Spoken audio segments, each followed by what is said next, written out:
आप सभी को मेरा श्री गौरी शंकर सीताराम राधे श्याम। श्री गौरी शंकर दरबार में मैं सुयश अग्रवाल आप सभी का स्वागत करता हूं। सभी को प्रणाम नमस्कार और सभी को प्रेम भरे हृदय से वंदन।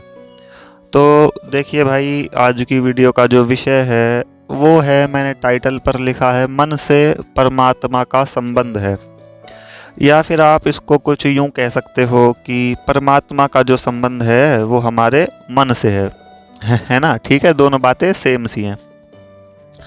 तो देखो, एक तो मैं सबसे पहले बात बता दूं, ये जो विषय है, जो टॉपिक है मन का और भगवान का, ये बड़ा गहरा है, बड़ा सूक्ष्म है।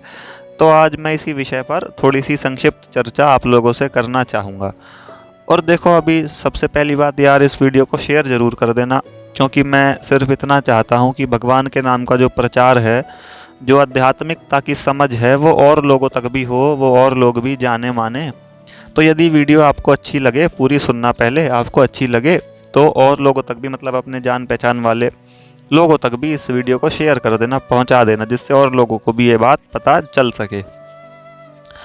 तो अब देखिए, मन का संबंध जो है वो परमात्मा से है। तो सबसे पहले ये वीडियो किन के लिए है मैं वो बता दूं। अब जो बिल्कुल ही दुनियादारी में लगे हुए हैं, भगवान को मानते जानते नहीं हैं, मैं बार बार ये बात कहता हूँ, जिनकी भगवान पर श्रद्धा विश्वास नहीं है, वो इस वीडियो को छोड़ दो भाई, पहले ही छोड़ दो। क्योंकि मुझे पता है उनका रिएक्शन क्या होगा, वो मजाक ही उड़ाएंगे और उल्टे सीधे कमेंट करेंगे।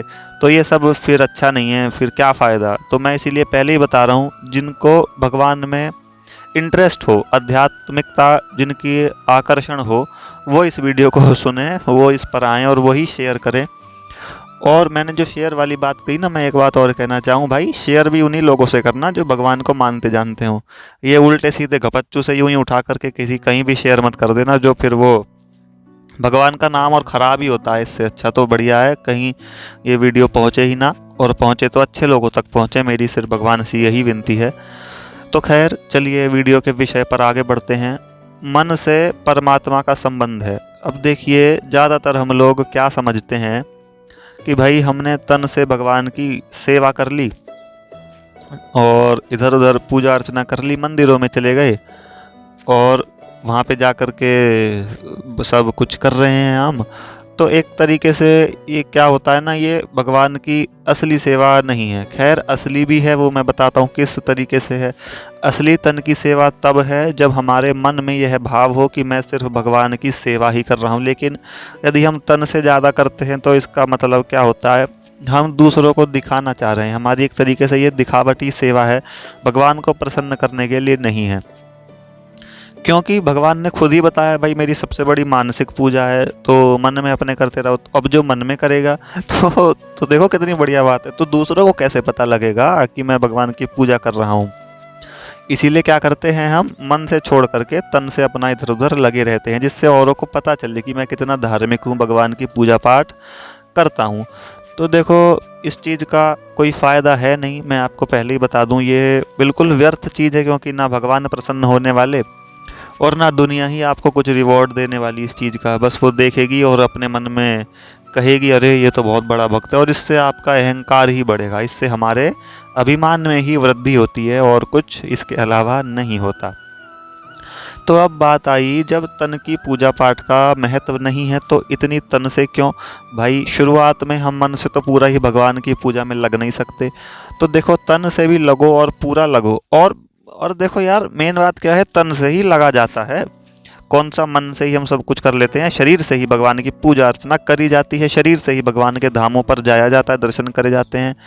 लेकिन उस चीज़ में भाव हमारा कौन सा होना चाहिए, ये महत्वपूर्ण रखता है। हम ये दूसरों को दिखाने के लिए भगवान के धाम पर जा रहे हैं कि मैं तो तीर्थ दर्शन करके आ रहा हूँ, हम ये दिखावा करने के लिए मंदिरों में जा रहे हैं कि मैं भगवान की सेवा करता हूँ, पूजा पाठ करता हूँ, या फिर जेन्युइनली मैं भगवान की प्रसन्नता के लिए ऐसा कर रहे हैं, अपने आनंद के लिए ऐसा कर रहे हैं। हमारा जेन्युइनली में मन करता है कि मैं भगवान के दर्शन करने उनके दरबार में जाऊं, या मंदिरों में जाऊं, या कुछ भी और करूं। यदि ऐसा है तो बहुत बढ़िया है, और यदि नहीं है तो फिर तो व्यर्थ है। और अब दूसरी बात, तन से सेवा तब भी व्यर्थ है जब हमारे मन में पाप घुसे हुए हों, हमारे मन में परदोष घुसे हुए हों। देखो अभी तुरंत बात याद आई, मानस में चौपाई आती है, राम जी ने कहा सपने हो नहीं देखे हूँ परदोषा। ये बात तब की है जब वह शबरी माता जी को नवदा भक्ति का उपदेश दे रहे थे। यार तुम तन से मंदिरों में जा रहे हो, भगवान की खूब पूजा अर्चना सेवा पानी कर रहे हो, मन में क्या चल रहा है? अरे उसने तो मेरे को ये कह दिया था, ये हो गया था, आज रोटी क्या बनेगी, मैं कल क्या खाऊंगा, मैंने परसों मुझे यहाँ पे जाना है, मेरे को तो परसों ऐसे सुनाई गई थी, ये सब चल रहा है। तो देखो यार उस चीज़ का फिर क्या फ़ायदा? ये बिल्कुल भी उचित नहीं है और ना ही इस चीज़ का कोई आपको कुछ मिलने वाला है, सब कुछ ये व्यर्थ जा रहा है। क्योंकि मैंने टाइटल में इसीलिए ये सार बात लिख दी कि परमात्मा का जो संबंध है वो मन से है, और मुख्यतः भगवान जो है तन की सेवा को नहीं देखते, मन से जो हम पूजा पाठ कर रहे हैं मन वो देखते हैं, हमारा मन कितने प्रतिशत भगवान में लगा, हमारा अटैचमेंट मन का जो है आकर्षण जो है वो कितने प्रतिशत भगवान में हुआ है। और तो देखो जो हमारी मन से सेवा होगी वो सर्वोपरि मानी जाती है। जो हमारा तन है ना वो तो सिर्फ सहयोगी है कि हमारा मन भगवान में लग जाए। हम भगवान के दर्शन करने गए, हम आंखों से जो भगवान के दर्शन करेंगे वो क्या है, उससे क्या आशय है कि इन आंखों के द्वारा हम भगवान के उन दर्शनों को अपने मन तक ले जाएं, अपने हृदय तक ले जाएं। वो विनोद अग्रवाल जी की एक लाइन है ना, 100 आईने तोड़े हैं तब जाके उतारी है, तेरी ये दिलकश तस्वीर का अजब नज़ारा है। तो वो नज़ारा कहाँ, किस बात का वो नज़ारे की बात कर रहे हैं? खैर उनका दिव्य लोकवास हो चुका है। अभी आपको पता होगा विनोद अग्रवाल जी थे भगवान राधा कृष्ण जी के बड़े ही मधुरम आवाज़ के गायक थे, भजन गाते थे और बिल्कुल अपने हृदय के भाव से गाते थे, मेरे सबसे प्रिय गायक हैं। तो उनकी ये लाइन है, 100 आईने तोड़े हैं तब जाके उतारी है। क्या ये मन के आईने हैं, ये आंखों के आईने हैं, इनको खूब मेहनत करी गई है, खूब जा जा करके आपके दर्शनों को देखा गया है, तब जाके उतारी है। कहाँ पर उतारी है भाई? आपकी तस्वीर। इस बात को समझो, हमने अपने मन में आपकी तस्वीर तब जाके उतारी है। तेरी तस्वीर का मोहन बड़ा दिलकश नज़ारा है। वो नज़ारा कहाँ है, किस बात के नज़ारे की वो बात कर रहे हैं? आप इसको समझोगे तो आप बात आपको बड़ी मज़ेदार लगेगी, वरना तो आपके बात ये सिर से ऊपर उड़ेगी ज़रूर। तो वो नज़ारे की बात कर रहे हैं हमारे दिल के अंदर, हमारे मन के अंदर। ये आंखों का नज़ारा नहीं है। आंखों से आप नज़ारा देखो, आज चलो ऐसा मान लो भगवान का खूब सुंदर श्रृंगार हुआ, हमने जा कर के देखा, भाई अगले दिन तो नया श्रृंगार होना है, तो वो आज फिर कल सुबह हट नहीं जाएगा। तो आपको वो नज़ारा हमेशा के लिए कहाँ मिला बताओ? अपनी इन्हीं आंखों पर से यदि आप देखते रहोगे तो बहुत अच्छी बात है, हम दर्शन कर रहे हैं, तो वो किस लिए कर रहे हैं इस बात को समझो, कारण क्या है? कहे हम तो वृंदावन हुई आए, उज्जैन हुई आए, काशी हुई आए, बनारस हुई आए, ये हुआ वो हुआ, जगन्नाथ जी हुई आए। भाई हो करके उसका फ़ायदा तो लो, जाने का कारण तो समझो क्या है। आपने देखा होगा कई कई संत ऐसे होते हैं, किसी एक धाम को चुन लेते हैं और वहीं पर अपना पूरा जीवन बिता देते हैं। उज्जैन में है कई ऐसे भगवान महाकाल जी के दरबार में, और उनसे पूछो वृंदावन में क्या है, जगन्नाथ जी में, वो सब कुछ वहीं बैठे बैठे बता देंगे। ऐसा क्यों? उन्होंने वही वाली बात है, 100 आईने तोड़े हैं तब जाके उतारी है। वो अपने मन के अंदर भगवान को ले आए। वृंदावन की तो सर्व प्रसिद्ध महिमा है ही कि वहीं संतों का जमावड़ा लगा रहता है। तो आप क्या समझते हो, वृंदावन के संतों को काशी का कुछ पता नहीं होगा, जगन्नाथपुरी का कुछ पता नहीं होगा, अयोध्या का वो कुछ जानते नहीं होंगे? तुम्हारी धज्जियां उड़ा करके रख देंगे वो वहीं बैठे बैठे। जितना तुम अयोध्या हो आए ना, तुमसे ज़्यादा वो संत जानते होंगे। क्यों? फ़र्क क्या है इस बात को समझो। हमने उस अयोध्या को सिर्फ अपनी इस शरीर की आंखों से देखा है, और वो वृंदावन में बैठ करके उस अयोध्या को अपने मन की आंखों से देख रहे हैं। वो वृंदावन में बैठ करके ही काशी को, भगवान विश्वनाथ के दर्शनों को अपनी मन की आंखों से कर रहे हैं। तो वही बात, हे मेरे मोहन प्यारे, तेरी तस्वीर का बड़ा दिलकश नज़ारा है। तो ये मन की बात हो रही है। अब भाई अब होता क्या है, अपना हमारे मन में इधर उधर की बातें चल रही होती हैं। वही वाली बात है, वो बात याद आई मेरे, मैंने पहले भी एक बार ये वाली बात बताई है कि ये तो कि हम तन से नहाए ना नहाए, भाई मन से ज़रूर नहाओ। मंदिर क्या है, भगवान के दर्शन क्या है, एक तरीके से बाथरूम ही तो है। वहाँ पे जा कर के क्या होता है, हमारे मन को नहलाया जाता है, हमारा मन धुलता है। अब हम वापसी आए मंदिर से, खूब वहाँ पे जाकर के मंदिर में जाकर के सत्संग भजन पूजन किए, वापसी आए तो फिर वो इधर उधर की निंदा परदोष ये सब बातें। भगवान ने क्या कहा है, सपने वो नहीं देखे हो परदोषा। अब भक्त क्या होता है, संत क्या होता है, वो जो देखेगा सिर्फ अपने ही दोष देखेगा हमेशा। कुछ भी हो जाए कि अरे ये तो मेरी गलती थी, मुझे माफ़ करिए, ऐसा नहीं होगा।